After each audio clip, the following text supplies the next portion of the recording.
क्या मैसेज है आपके लिए? इसलिए शंकर जी का जहां भी मंदिर मिलेगा आपको शिव परिवार पूरा मिलेगा। एक भी मंदिर ऐसा नहीं होगा जहां शिव परिवार ना हो, चाहे छोटा ही सा मंदिर क्यों ना हो। बोलो हाँ, क्या मैसेज है आपके लिए? रोज जाते हो ना मंदिर, क्या सीखते हो? क्या मैसेज है बताओ भैया आप? नहीं पता?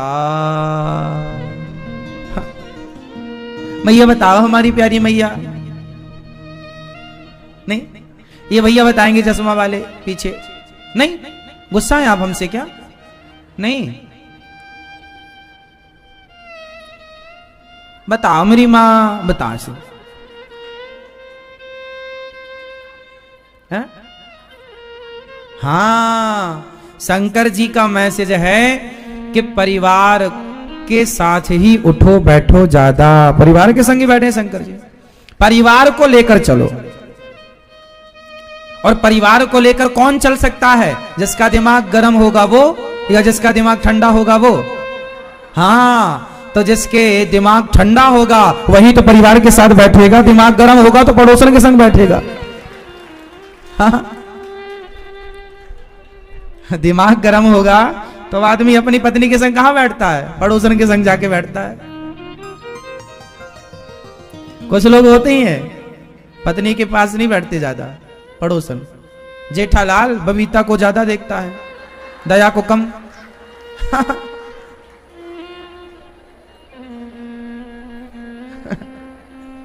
है ना मेरी मां?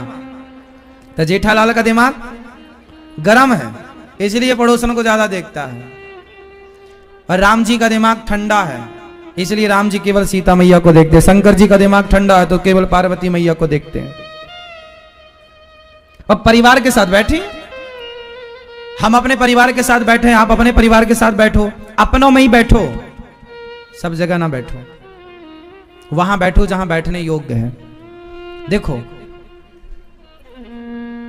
ये बहुत मायने रखता है कि आप किन के संग बैठते हैं। ये बात मायने रखती है कि नहीं? आपका बैठना उठना किन के साथ है? दुर्योधन का बैठना उठना और अर्जुन का बैठना उठना किन किन के साथ? दुर्योधन का बैठना उठना शकुनी के साथ था, और अर्जुन का बैठना उठना कृष्ण के साथ था। यदि आप शराबियों के संग बैठने लग जाएं तो आप भले शराब नहीं पीते, पर लोग कहेंगे यार ये भी पीता है। हाँ या ना? आप एक काम करो, किसी वैश्या के घर जाना, जा मत, चले मत जाना, केवल उदाहरण दे रहे हैं।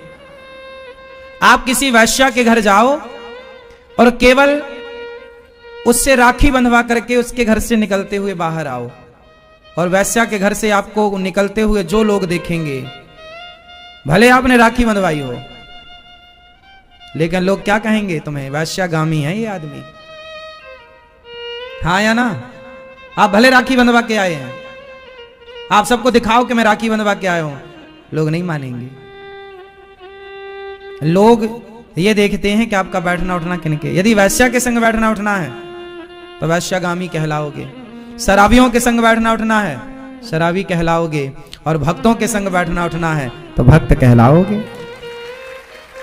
इसलिए आप कथाओं में, आपका कथाओं में बैठना उठना हो, अच्छे लोगों के बीच में आपका बैठना उठना हो, अच्छे लोगों से आपका संबंध हो, गलत लोगों से दोस्ती ना करो, क्योंकि जैसी संगत वैसी रंगत। तो शंकर जी परिवार के साथ बैठते हैं, है ना मैया? ओ मेरी माँ, काहे गुस्सा हो रही है बच्चे पे?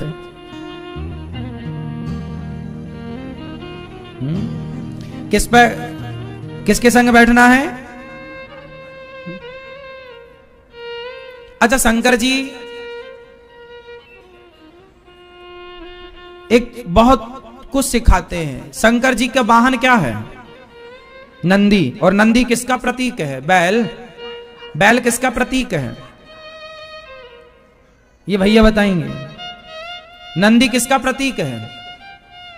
हाँ, गाय का। हाँ, अच्छा मिले, अच्छे मिले। नंदी किसका प्रतीक है? गाय का। तो फिर गाय किसका प्रतीक है? बैल का।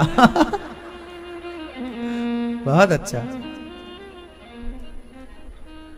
भैया बताओ, नंदी किसका प्रतीक है? नहीं पता? जो नंदी को केवल बैल समझता है वो शंकर जी को जान ही नहीं सकता। शंकर जी को जानने के पहले नंदी को जानना पड़ेगा। शंकर जी को वही जान सकता है जो नंदी को जानता है। नंदी कौन है? बैल। बैल किसका प्रतीक होता है? धर्म का। बैल किसका प्रतीक है? धर्म का। धर्म के पांव कितने हैं? 4। सत्य, दया, दान, तप। धर्म के कितने चरण हैं?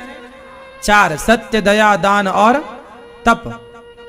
तो शंकर जी बैल पर नहीं बैठे, धर्म, शंकर जी धर्म पर सवार हैं, धर्म पर आरूढ़ हैं। बैल ही मत समझना, शंकर जी किस पर सवार हैं? क्योंकि बैल धर्म का प्रतीक है। आपने एक अभी हमारी जो नई संसद भवन बनी भारत की, उसमें आपने एक चीज देखी होगी, एक सेंगोल करके उसमें स्थापित हुआ। सेंगोल का था ना, सेंगोल ही बोलते हैं या फिर हम कुछ भूल गए? सेंगोल ही नाम है ना उसको। बहुत वो एक लंबा है सेंगोल, उसके ऊपर देखना नंदी बने हुए हैं। देखे ना आपने टीवी पर? सेंगोल जो पहले क्या होता था, हमारे भारत की परंपरा थी कि जब कोई राजा बनता था तो उस राजा को एक दंड दिया जाता था, वो सेंगोल था। ये वो सेंगोल में नंदी बने हुए हैं और नंदी बैल हैं। और बैल जो है हिंदू धर्म में, ये देखो सेंगोल, ये देखो टीवी पर देखो, ये सेंगोल है, इसमें नंदी बने हैं। और ये नंदी जो है ये धर्म का प्रतीक है। मानो राजा को इसलिए दिया जाता था कि तुम अपनी राजनीति धर्म के हिसाब से चलाना, धर्म युक्त राजा बनना, धर्म ना बिगड़ने पावे, धर्म ना जाने पावे। इसलिए जो बैल है वो किसका प्रतिनिधित्व कर रहा है? केवल बैल को बैल मत समझ लेना, लूना बैल मत समझ लेना। बैल धर्म का प्रतिनिधित्व कर रहा, हाँ या ना? तो शंकर जी बैल पर नहीं चढ़े, शंकर जी का वाहन बैल नहीं है, शंकर जी का वाहन धर्म है। शंकर जी धर्म पर सवार होते हैं, धर्म। और धर्म के पांव कितने? कौन कौन से? सत्य, बोलो सत्य, दया। इसलिए आपके जीवन में सत्य भी हो, दया भी हो, दान भी हो और तप भी हो। हमारे देश के ऋषि सत्य भी बोलते थे, राजा, पहले के राजा सत्य भी बोल, सत्य मर गए दशरथ जी, सत्य नहीं छोड़ा, बिक गए हरिश्चंद्र, सत्य नहीं छोड़ा। धर्म के 4 चरण है, सत्य, सत्य बोलो, दया, दया। हमारे यहां एक राजा शिवी हुए, उनकी गोद में एक पक्षी आकर गिरा, तो पक्षी के बदले उन्होंने कसाई से कहा कि तुम हमें ले लो पर पक्षी छोड़ दो। तो अपना मांस काट के एक पक्षी की रक्षा के लिए दिया था। ये कथा मैंने कई बार सुनाई है विस्तार से। राजा शिवी उनका नाम है। एक पक्षी के लिए अपने आप को दे दिया। अंत में जब सिर काटने लगे तो पक्षी से भगवान प्रकट हुए, राजन तुम्हारे जैसा दयालु कोई नहीं। कि एक पक्षी की रक्षा के लिए राजा का धर्म है कि वो प्रजा पर दया करे, और राजा के लिए पशु पक्षी भी उसकी प्रजा है, इसलिए दया। तो सत्य क्या बोलना है? सत्य और दया और दान। कमाई का 2% 3% दान करते ही रहना चाहिए। सत्य, दया, दान और तप। तप तपस्वी बनो, तप भोगी ना बनो, तपस्वी बनो। तपस्वी का मतलब है जंगल में जाके तपस्या ही नहीं, तपस्या ईमानदारी सत्य की राह पर चलते हुए अपने आप को ज्यादा सुखमय नहीं बनाना। जैसे पहले के लोग ना, सर्दी आती थी ना तो ज्यादा कपड़े नहीं पहनते थे, थोड़ा सर्दी को बर्दाश्त करते थे। गर्मी आती थी ना तो ज्यादा कूलर पंखा एसी के पीछे नहीं भागते थे, गर्मी को बर्दाश्त कर। तो क्या है, जो मौसम को हमने बर्दाश्त किया ना, गर्मी को, सर्दी को, तो हमारी बॉडी मजबूत होती थी। ये बर्दाश्त करना, यही तपस्या रही है। पहले पंखा कूलर था ही नहीं, पहले तो बर्दाश्त करने, इसलिए आज के लोगों से पहले के लोग ज्यादा मजबूत थे, क्योंकि बर्दाश्त था। आज कुछ बर्दाश्त नहीं। पहले तो आदमी नंगे पांव चलता था। मैं खुद अपने गांव में जब गैया चराया करता था तो नंगे पांव पूरे खेत में, मेरे पांव में 2 4 6 कांटे लगे ही रहते थे 12 महीने। और मजबूत थे। उस समय ऐसे मजबूत थे कि एक मार दें किसी को तो निपट ही जाए, एक झापड़ से ही, इसलिए मारते नहीं थे किसी को। 18-18 रोटी हम खा लिया करते थे। मजाक लग रही है आपको? जब आप मेहनत करेंगे ना, अभी हमारी गौशाला में एक लड़का है 50 रोटी खाता है, अभी आप खिला के देख लेना, और 1 बाल्टी खीर पी जाता है। मजाक कर रहे हैं? और वो काम 10 आदमी का काम अकेला करता है। पर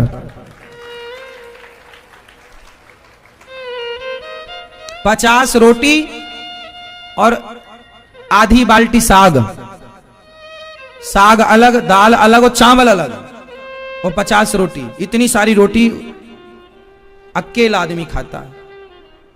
शुद्ध गांव का आदमी है, मेहनती है, जैक लगाने की जरूरत नहीं पड़ती, ट्रॉली पंचर हो जाए तो उठा लेता है।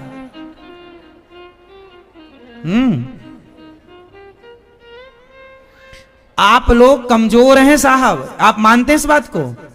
गांव के लोग, जो देसी आदमी है वो मजबूत है, जो बर्दाश्त करता है ना चीजों को। अब हम लोगों को ना जरा सा मौसम बदला तो सर्दी जुकाम हो गई। गांव के लोगों को सर्दी जुकाम भी नहीं होता, बहुत कम। अब तो सब जगह देखो चीजें अनुकूल, कूलर, पंखा, एसी सब जगह है। पहले आदमी ज्यादा मजबूत था, प्रकृति से वो लड़ता था ना, प्रकृति से उसका बिल्कुल आमना सामना था। सर्दी आई तो सर्दी का भरपूर कपड़े पहले नहीं थे।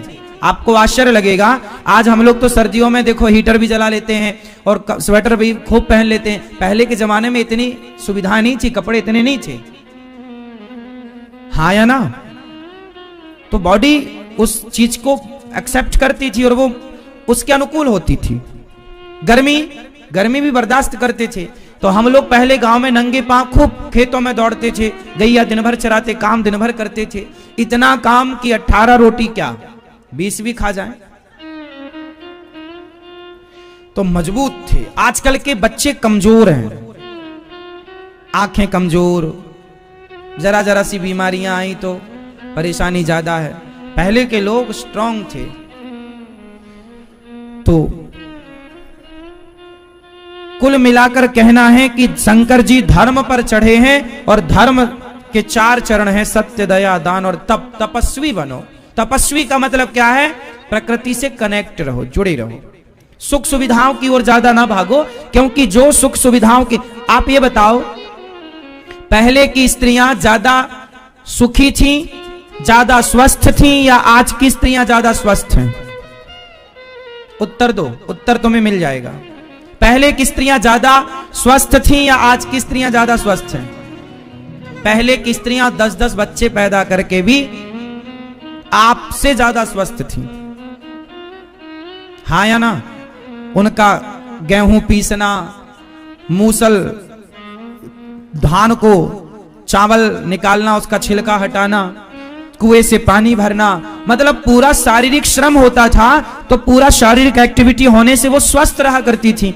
आजकल काम कुछ नहीं है, बाई भोजन बना रही है, बाई झाड़ू लगा रही है, और मैडम बस खाए और पड़ी सो रही है, हो गई गुब्बारा। आजकल क्या है? आजकल क्या है? हड्डी। पहले का हमारा जो नित्य की क्रियाएं थी वो आपको बीमार होने नहीं देती थी। पहले माताएं चौका घर का बैठ करके ना, शंकर जी सांप की माला क्यों पहने हैं मेरी मां? नहीं मालूम?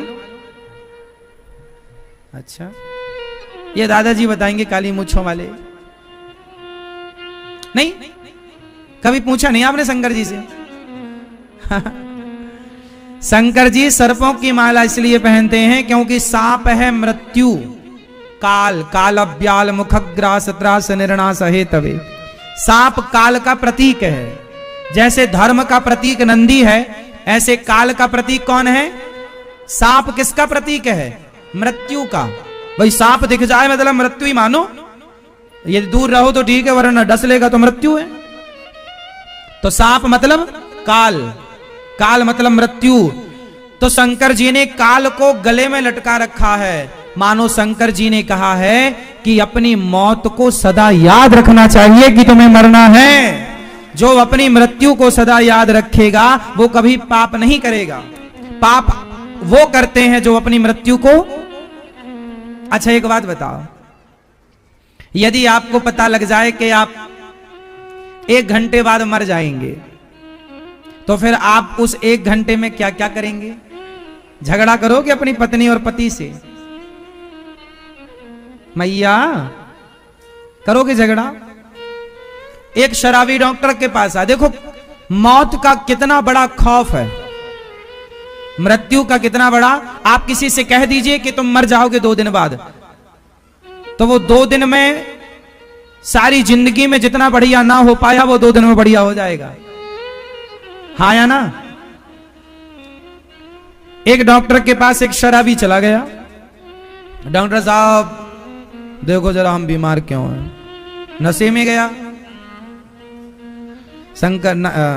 डॉक्टर साहब ने कहा सुनो, एक्सरे वगैरह किया, उसका चेकअप किया।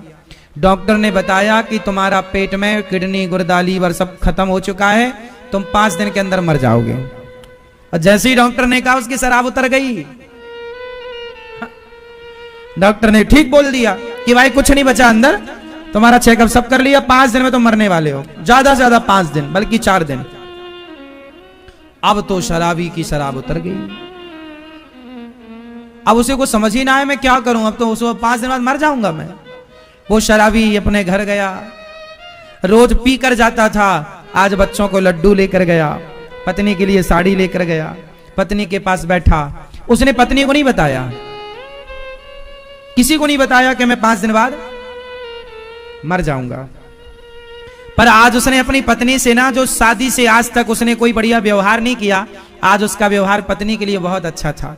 पत्नी को लगा क्या हो गया, आज तो बड़े प्यार से बोल रहे हैं, अच्छी बात। बच्चों को प्यार, रोज डांटता था बच्चों को, फेंक देता था गोद से नशे में, आज प्यार कर रहा, गोद में बिठा के लड्डू खिला रहा, माँ के पांव दबा रहा है।